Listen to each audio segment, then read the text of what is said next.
Magandang panimula ang Fairview Terraces Mall Show because ang daming pumunta at bumili ng CD. Mas ganado rin ako mag-perform because I can see on their faces na super eager silang mapakinggan ng music na ino-offer ko from my new album.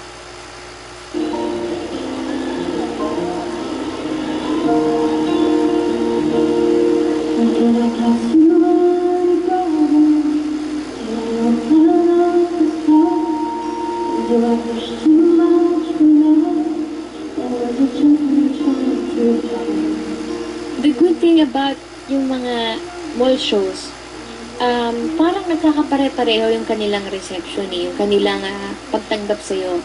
So, doon naman po sa Fairview Terraces, okay naman yung kanilang pagtanggap sa akin. At thank you po para doon.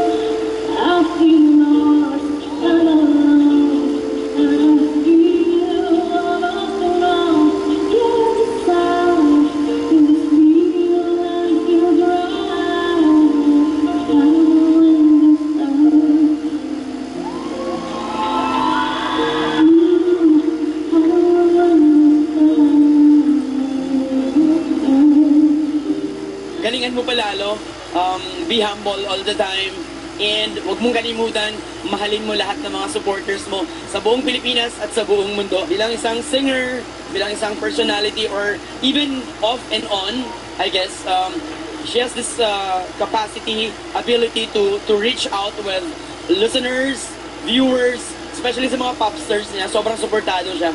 Kasi may mga relatives din kasi ako na sobrang sumusuporta sa kanya.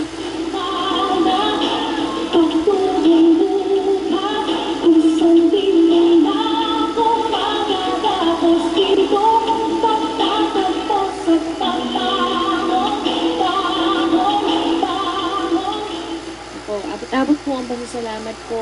Binigyan niyo lang ng oras na panoorin po ako mag-perform ay malaking bagay na po yun sa akin. Dahil yun naman po talaga yung goal namin, no? Na ma-entertain kayo at hopefully ma-realize nyo na maganda yung album namin at bumili kayo. So, thank you very much, especially to those who bought the album. Thank you. Para po sa inyo lahat, once again, maraming salamat po ako sa inyo.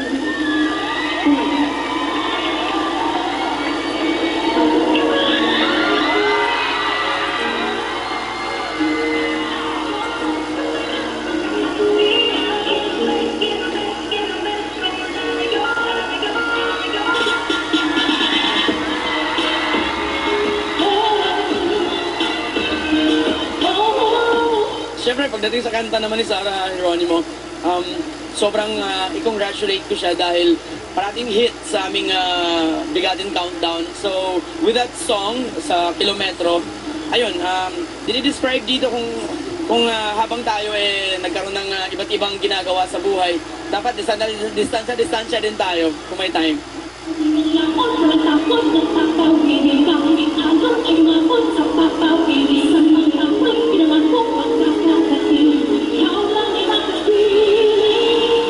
Yes, pinapatugtog namin sa lahat ng MOR sa buong Pilipinas na ipapatugtog namin yung awitin ni Sarah, yung Kilometro, yung pinaka-latest song ni Sarah. Nung time na na-meet ko si Sarah sa MOR, sa mismong trabaho, nag-i-interview, nakikipagkulitan, kwentuhan, yun, masaya kasi napaka-cool, di ba? Walang kaartehan sa buhay. So, yun yung way na sobrang na-appreciate ko rin si Sarah.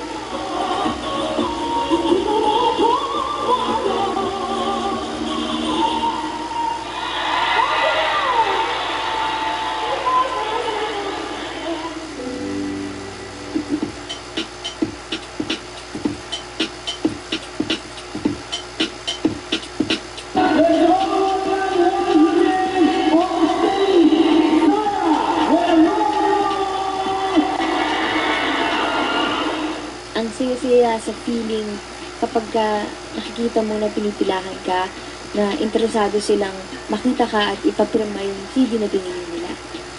10 years ago, nagpunta na rin po kami sa album ko. Mas lalo siyang gumanda. Sumexy siya, gumalik siya kumanta. Bumalik siya sumayaw. Dumating ako dito around 4. Because of the newest album of Sarah Geronimo, Perfectly Imperfect. Most influential celebrity sa tingin ko, multi-talented.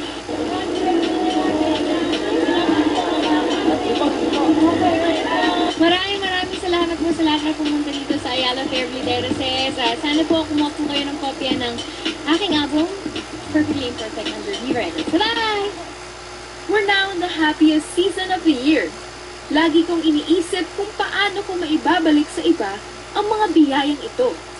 Through a simple act of gift-giving or inspiring others with my music, I know somehow that I created a positive impact on somebody else's life. That's it for now. Thanks for watching. Till my next entry, much love, Sarah.